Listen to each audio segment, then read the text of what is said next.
On the morning of the most important interview of her life, Grace Whittaker stood in the narrow hallway outside her bedroom, blazer pressed, portfolio tucked neatly under her arm, quietly rehearsing answers she had practiced for weeks.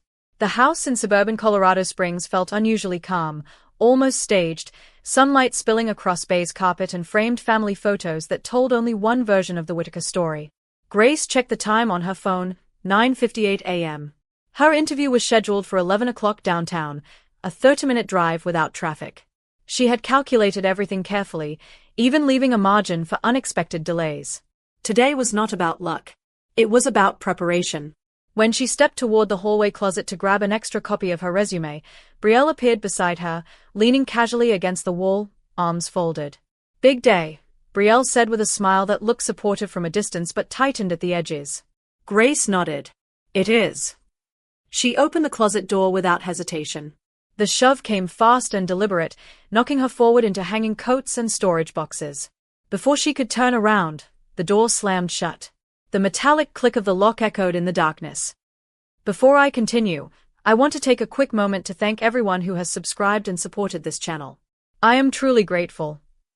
Also, if you haven't subscribed yet, please take a second to do so. It's completely free. We're working toward our first 1,000 subscribers, and every single click truly makes a difference. Like this video and let me know where you're watching from in the comments. For a moment, she stood frozen, certain it had to be a joke. Then Brielle's laugh filtered through the wood. "Relax," her sister called lightly. "You're always so intense. This will help you calm down." Grace twisted the handle immediately, her heart racing as it refused to move. "Brielle, open the door," she said, keeping her voice steady at first. The air inside the closet was stale and warm, filled with the scent of detergent and old cardboard. Outside, footsteps shifted. "You need to breathe," Brielle replied. "It's just one interview." Grace felt the words land like a dismissal she had heard too many times before. She pounded once against the door, harder this time. "It's not just one interview. I have to leave in 20 minutes. Her phone screen lit up in her hand, 10:05 a.m. She forced herself to think clearly. For half a second, she considered calling the police. But what would she report? That her sister locked her in to help her relax? The idea sounded unbelievable even to her. She quickly checked her signal. One weak bar flickered and disappeared behind the thick interior walls. She tried placing a call anyway. It failed before connecting. Panic threatened to rise, but she swallowed it down. This was real. She could not afford hysteria. Outside, Brielle's tone shifted from playful to impatient. "You'll survive. If this one doesn't work out, there'll be another." Grace pressed her forehead against the cool wood and understood something with chilling clarity. This was not a misunderstanding. It was intentional. A second voice entered the hallway. "What's going on?" Linda Whittaker asked, sounding more annoyed than concerned. Grace's pulse jumped with sudden hope. "Mom, she locked me in. I have to leave for my interview." There was a pause long enough for Grace to imagine the lock turning. Instead, Linda sighed. "Brielle said you were spiraling again. She's trying to stop you from working yourself into a panic." Grace stared into the darkness. "I am not spiraling. I need to leave." David Whittaker's voice drifted faintly from downstairs, asking about coffee filters, detached from the scene unfolding above him. Linda lowered her voice slightly but not enough to hide it. "If she misses it, she misses it. She puts too much pressure on herself." Grace felt the ground shift beneath her assumptions. They knew. They were choosing not to intervene. Her phone vibrated faintly in her grip as she opened the voice recorder app. She did not announce it. She simply pressed record and held the device close to the door. Brielle laughed softly. "She'd probably choke in there anyway." Linda responded with a tired exhale. "She needs to learn that the world doesn't revolve around her nerves." The words entered the small space like smoke. Grace stopped arguing. She focused instead on capturing every syllable. Minutes crawled. Grace attempted the door again, shoulder braced against it, but the frame held firm. She checked the time, 10:42 a.m. Even if she were released immediately, she would arrive late. She forced herself to breathe evenly, conserving energy instead of wasting it on shouting. Her thoughts sharpened rather than scattered. This was no longer about reaching the office on time. That window was closing. It was about remembering exactly what was happening. Outside, the house grew quiet. Footsteps retreated downstairs. The television turned on faintly. The ordinariness of it struck her hardest. Life continued while her opportunity slipped away. At 11:18 a.m., the key finally scraped in the lock. The door opened abruptly, light flooding her eyes. Brielle stood there with an almost satisfied expression. "See? You're fine," she said. Grace stepped out slowly, her legs stiff but steady. "It's 11:18, she replied. Brielle shrugged. "You would have freaked out in front of them." "I saved you from embarrassing yourself." Grace did not respond. She walked past her sister without touching her and went straight to her bedroom, closing the door quietly behind her. Inside her room, Grace dialed the company number with controlled urgency. Rachel Monroe answered after 3 rings, her tone professional and composed. "This is Grace Whittaker." "I'm deeply sorry," Grace began. "There was an emergency at home. I was physically prevented from leaving." She kept her explanation concise, resisting the urge to overjustify. Rachel listened carefully before responding. "Ms. Whittaker, the panel waited 15 minutes past your scheduled time. We have candidates who traveled from out of state. We had to proceed." Grace nodded even though no one could see her. "I understand." Rachel's voice softened slightly. "Reliability under pressure is critical for this role. We'll keep your resume on file, but this cycle is closed." The call ended without hostility, only finality. Grace lowered the phone slowly. There was no dramatic breakdown, no shouting, no tears. Instead, a stillness settled over her, the kind that follows a sudden loss. She walked to the mirror and looked at her reflection. Blazer neat, hair pinned, preparation intact. Nothing about her appearance suggested failure. Downstairs, laughter drifted faintly from the living room. In that moment, Grace understood the difference between losing an opportunity and having it taken. The distinction mattered, and she would not forget it. Linda knocked once before opening Grace's bedroom door without waiting for an answer. "So?" she asked, folding her arms as if expecting routine disappointment. Grace turned from the window slowly. "They moved on," she said. "I missed it." Linda's mouth tightened. "You could have called earlier." Grace held her gaze. "I tried. I had almost no signal inside the closet." The explanation hung between them, factual and unembellished. Linda shifted, uncomfortable but unwilling to concede. "Brielle thought you were getting overwhelmed. She didn't mean harm." Grace considered that carefully. Intent did not erase impact. "She locked the door," Grace replied evenly. "That was a decision." Linda exhaled, irritation rising. "You're turning this into something bigger than it is." Grace did not argue further. She had spent years trying to win those arguments. They never ended in understanding. Linda eventually left, muttering that Grace needed to let things go. The hallway fell quiet again.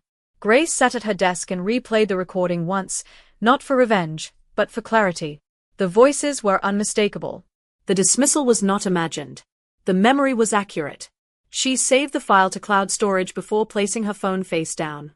That evening, dinner unfolded as if nothing significant had occurred. Brielle discussed a networking brunch. David talked about yard work.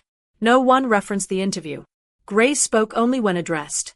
Something fundamental had shifted, though no one else seemed aware of it yet. Sleep did not come easily that night. Around 2 a.m, Grace turned on a bedside lamp and sat upright, staring at the corkboard above her desk where printed goals and deadlines were pinned in careful rows. She felt the weight of what had happened but refused to let it define the rest of her future. She opened a fresh notebook and wrote at the top of the page, "Plan forward." There was no dramatic language, no emotional outpouring. She listed practical steps.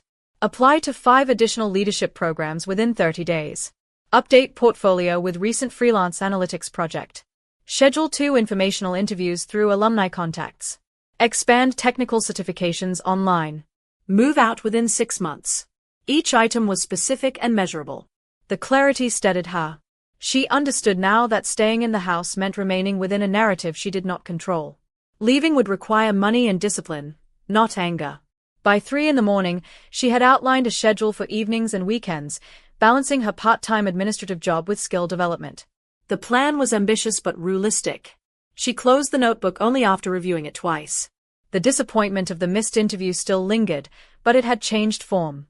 It was no longer a wound. It was data, evidence of what could not continue. When she finally lay down again, exhaustion replaced agitation. The future was uncertain, but it would no longer be passive. Over the next 3 months, Grace maintained an outward calm that surprised even herself. She fulfilled household responsibilities without debate, contributed to utilities as she always had, and avoided arguments. Brielle seemed satisfied that the tension had faded.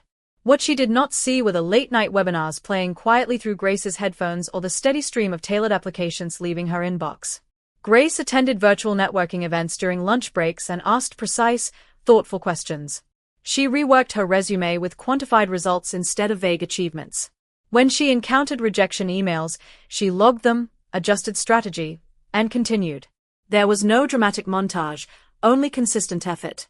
One evening, while reviewing postings, she noticed a leadership development program at Harrington & Cole Consulting, a mid-sized firm expanding nationally. The qualifications aligned exactly with her strengthened portfolio. She researched the company thoroughly, noting its emphasis on resilience and cross-functional problem-solving. The final application question asked candidates to describe a setback that altered their professional direction. Grace wrote carefully, describing an unexpected barrier that forced her to reassess preparation and self-reliance. She did not mention her family. She focused on adaptation and accountability. When she submitted the application, she felt something unfamiliar, not desperation, but readiness. Weeks later, Grace received an email inviting her to the final round interview at Harrington & Cole's Denver office. She told no one at home. On the morning of the interview, she left early, accounting for traffic and parking delays. She arrived 4 to 5 minutes ahead of schedule and reviewed notes in the lobby. The glass-walled reception area reflected a quiet professionalism that matched her own preparation. As she looked up from her portfolio, the elevator doors opened, and Brielle stepped out, dressed in a tailored cream suit. For a brief second, both women froze. "You applied here?" Brielle asked, unable to conceal surprise. Grace nodded calmly. "Yes." Brielle recovered quickly, smoothing her expression. "They only accept a handful of candidates." The statement carried more warning than information. Grace met her eyes without hostility. "Then they'll choose who fits best." A coordinator called them into separate conference rooms. The interviews rotated through case analyses, ethical scenarios, and leadership simulations. When asked how she handled pressure, Grace described maintaining composure during unpredictable setbacks and focusing on solutions instead of blame. Her answers were concise, grounded, and free of dramatics. In a later session, Senior Director Michael Harrington asked about long-term independence. Grace responded that growth required environments where accountability matched opportunity. He nodded thoughtfully, jotting notes. By the time the sessions concluded, Grace felt neither overconfident nor anxious. She felt accurate. All candidates reconvened in the lobby that afternoon. The atmosphere carried quiet anticipation, punctuated by polite small talk. Michael Harrington stepped forward with an HR representative and began reading the selected names alphabetically. Grace Whitaker. The sound of her name registered clearly, without distortion. She stood, shook his hand, and accepted a formal folder outlining the program timeline. "We value candidates who demonstrate composure under constraint," Michael said. "Welcome aboard." Grace thanked him and returned to her seat briefly before stepping aside to allow the remaining announcements. Brielle's name was never called. As the meeting concluded, rejected candidates were thanked for their time. Outside the building, Brielle approached Grace, her composure strained. "You're going to tell them," she said quietly. It was not an accusation, it was fear. Grace considered her words carefully. "I'm going to tell the truth," she replied. There was no triumph in her voice. Only resolution. She understood that success did not erase the past, but it shifted its balance. The program began in 6 weeks. She would need to finalize housing and give notice at her current job. For the first time, the timeline of her life felt self-directed. And this time, no locked door stood between her and the exit. Grace arrived home just after sunset, the acceptance folder resting calmly in her bag. The house looked unchanged from the outside, porch light glowing, television flickering faintly through the living room window. Inside, David sat in his recliner scrolling through news headlines while Linda folded laundry at the dining table. Brielle entered a few minutes after Grace, unusually quiet. "How did it go?" David asked casually, not looking up at first. Grace set her bag down before answering. "I was selected," she said. "The leadership development program at Harrington & Cole." The room stilled. David lowered his phone slowly. Linda blinked, processing. Selected, she repeated. When did you apply? Grace met her eyes evenly. 3 months ago. Linda's expression tightened. Why didn't you tell us? Grace allowed a brief pause. The last time I shared a major opportunity, I wasn't supported. The understatement landed heavily. David shifted uncomfortably. You're still upset about that morning? He asked. Brielle remained near the doorway, arms crossed but silent. Grace did not raise her voice. It wasn't about being upset. It was about being prevented. The words were measured, not emotional. Linda opened her mouth to respond but stopped, uncertain which angle to defend. The air in the room felt different now, less dismissive, more cautious. Linda straightened the stack of folded towels, searching for control. Brielle thought she was helping you calm down, she said. You get anxious before big events. Grace nodded once. I get focused, she corrected gently. There's a difference. David cleared his throat. It was a misunderstanding. Grace reached into her bag and removed her phone. It wasn't. She tapped the screen and pressed play. The recording filled the quiet room. Brielle's laugh, Linda's sigh, the clear statement that missing the interview would not matter. No one interrupted it this time. When it ended, the silence felt heavier than before. Linda's face paled slightly. You recorded us? She asked. I needed to be sure I wasn't imagining it, Grace replied. There was no accusation in her tone, only explanation. David leaned back slowly, absorbing the evidence. We didn't think you'd actually miss it, he said after a moment. We assumed you'd reschedule. Grace shook her head. That company flew candidates in. It wasn't flexible. Brielle finally spoke, voice lower than usual. I thought you'd panic and then bounce back like always. The admission was not cruel. It was careless. Grace understood something then. They had relied on her resilience as a cushion for their behavior. Linda exhaled slowly, the defensive edge fading. We underestimated the consequences, she said quietly. David nodded in agreement. We shouldn't have minimized it. The acknowledgement was imperfect but genuine. Brielle looked at Grace with a mix of frustration and something closer to vulnerability. You're going to move out, aren't you? She asked. Grace did not hesitate. Yes. The program begins in 6 weeks. I'll be relocating closer to the office. Linda's hands tightened around the folded fabric. You could commute. Grace met her gaze calmly. I need independence. There was no anger in the statement, only clarity. Brielle's jaw tightened. You think we held you back? Grace considered the question carefully before answering. I think I stayed in an environment where I wasn't taken seriously. The distinction mattered. David rubbed his forehead. We didn't mean to make you feel second. Grace offered a small, controlled nod. Intent and impact aren't the same. No one argued that point. The living room felt stripped of its usual casual hierarchy. For the first time, the conversation was not about managing Grace's emotions. It was about confronting their own. Later that evening, Grace began organizing documents at her desk, lease listings, salary breakdowns, budget calculations. Brielle hovered at the doorway before stepping inside. You really didn't tell anyone you applied? She asked. Grace shook her head. I needed the outcome to stand on its own. Brielle sat on the edge of the bed, unusually subdued. I thought you'd always be here, she admitted. You handle things. It was not an apology, but it was honest. Grace paused her packing. Handling things doesn't mean accepting them. Brielle looked down at her hands. When you missed that first interview, I didn't think it would matter long term. Grace's expression softened slightly. It mattered to me. Brielle nodded once. I see that now. The exchange was restrained but real. There was no dramatic reconciliation, no tears. Just acknowledgement of consequences. When Brielle left the room, she did not close the door fully.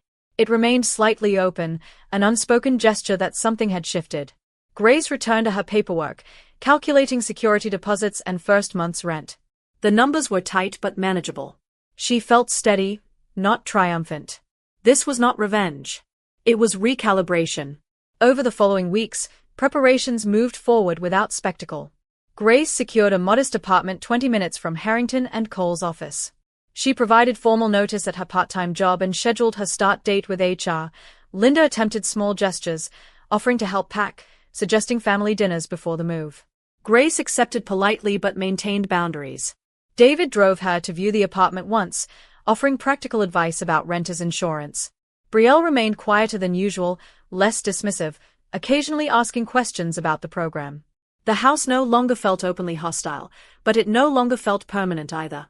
On moving day, Grace loaded the final box into her car and looked back at the front porch where she had once waited nervously before interviews and exams. Linda hugged her briefly. David patted her shoulder. Brielle stood a few steps behind, then stepped forward. "Do well," she said simply. Grace nodded. "I will."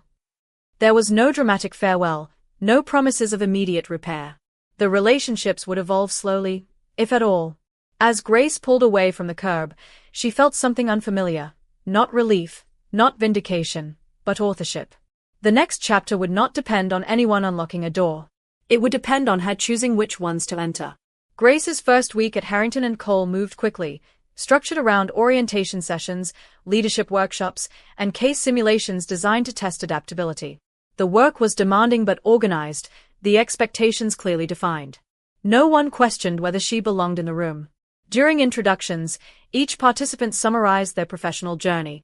Grace spoke plainly about balancing part-time work with certifications and independent projects. She described a significant setback that forced her to rebuild her strategy from the ground up. She did not dramatize it. She focused on process and growth. Michael Harrington listened carefully, occasionally asking precise follow-up questions. The environment rewarded preparation rather than performance anxiety. Each evening, Grace returned to her small apartment tired but steady. The space was modest, neutral walls, second-hand dining table, neatly arranged bookshelf, but it was entirely hers. The quiet felt different from the silence of her old bedroom. It was not avoidance, it was ownership. She established routines quickly, morning planning sessions, weekly budgeting, scheduled calls with mentors. Independence was not cinematic. It was practical and consistent. 3 weeks into the program, Grace received her first performance evaluation. The feedback highlighted composure under pressure and analytical clarity. One note stood out: demonstrates accountability without deflection. She reread that line twice. Accountability without deflection. It described the opposite of what had happened months earlier in the hallway outside the closet. She saved the evaluation in a dedicated folder labeled Progress. That evening, Brielle called unexpectedly. The conversation began cautiously. "How's the program?" Brielle asked. Grace described the workload and team assignments. After a pause, Brielle added, "I've been looking at other firms." There was no bitterness in her voice, only recalibration. "That's good," Grace replied. "You're capable." The statement was genuine. For the first time, encouragement flowed without competition. The call ended without tension. Grace understood that growth could influence others indirectly, not through confrontation but through example. She set her phone down and returned to preparing a presentation due the next morning. A month later, Grace visited her parents' house for dinner at Linda's invitation. The atmosphere felt subtly altered. Family photos still lined the hallway, but a new one had been added, a recent picture of Grace standing in front of her apartment building, taken the day she moved in. It was a small gesture, yet deliberate. During dinner, conversation remained balanced. David asked about project deadlines. Linda inquired about her commute. Brielle mentioned attending an interview with a regional consulting firm. There were no jokes about anxiety, no dismissive remarks. The change was not dramatic. It was behavioral. After clearing the dishes, Linda approached Grace quietly. "We should have handled that morning differently," she said. The sentence was measured, lacking excuses. Grace nodded. "I know." It was not forgiveness offered automatically, but it was recognition accepted. When Grace left later that evening, she noticed the hallway closet door as she passed it. It was slightly ajar. She did not stop. She did not need to. Back at her apartment, Grace reviewed her long-term plan again, adjusting timelines and savings projections. She had already begun contributing to an emergency fund separate from her daily expenses. Independence required redundancy and foresight. Occasionally, the memory of the missed interview resurfaced, but it no longer triggered anger. It functioned as a reference point, a reminder of what could not happen again. She updated her professional portfolio, documenting milestones from the leadership program. Each entry reflected tangible achievement rather than aspiration. When challenges arose at work, she addressed them directly, requesting clarification instead of internalizing doubt. The pattern of self-questioning had diminished. She no longer required recorded evidence to validate her perception of events. Her confidence rested on consistent action. At the program's midpoint review, Michael Harrington invited participants to reflect on defining turning points in their professional lives. When it was Grace's turn, she spoke without hesitation. "A few months ago, I learned that preparation alone isn't enough," she said. "You also need an environment that respects it. When that environment isn't available, you build your own." The statement was concise, neither accusatory nor sentimental. Michael nodded thoughtfully. "And what did building your own require?" he asked. Grace answered simply, "Boundaries." The room remained quiet for a moment before discussion moved forward. Later, as she walked back to her desk, she recognized the significance of what she had articulated. The story was no longer about being locked in a closet. It was about constructing doors that opened from the inside. Months passed steadily. Brielle eventually accepted a position with a different firm after several interviews. Their conversations grew more practical and less defensive. Competition had been replaced with parallel effort. Linda and David adjusted in quieter ways, asking questions instead of offering conclusions, listening before advising. The family dynamic did not transform overnight, but it recalibrated through sustained behavior rather than declarations. Grace maintained emotional distance where necessary and warmth where appropriate. The balance was deliberate. On the evening she received confirmation of completing the leadership program successfully, Grace stood by her apartment window overlooking the city lights. The acceptance email for her full-time role at Harrington & Cole sat open on her laptop. The position included expanded responsibility and a salary that secured her financial independence entirely. She closed the laptop gently and allowed herself a measured smile. There had been no dramatic confrontation, no retaliation. The outcome had emerged from methodical effort and clear boundaries. The memory of the locked door no longer defined her trajectory. It marked the point where she stopped waiting for permission. Grace placed her program certificate in a simple frame and hung it near her desk. It was not displayed as proof to others but as a reminder to herself. The path forward would continue to include challenges, but it would not include silence in the face of dismissal. When she thought back to the morning in the hallway, she no longer felt anger. She felt precision, an understanding of cause and effect. A locked door had revealed a pattern. She had chosen not to fight it in the dark but to step beyond it entirely. The strongest form of resolution had not been revenge. It had been authorship. And from that point forward, every door she entered would open because she turned the handle herself. Thank you for watching until the end. Grace's story reminds us that sometimes the biggest turning point isn't when someone locks a door, it's when you decide you don't need their permission to walk through the next one. If this story spoke to you, let us know in the comments, what would you have done in Grace's position?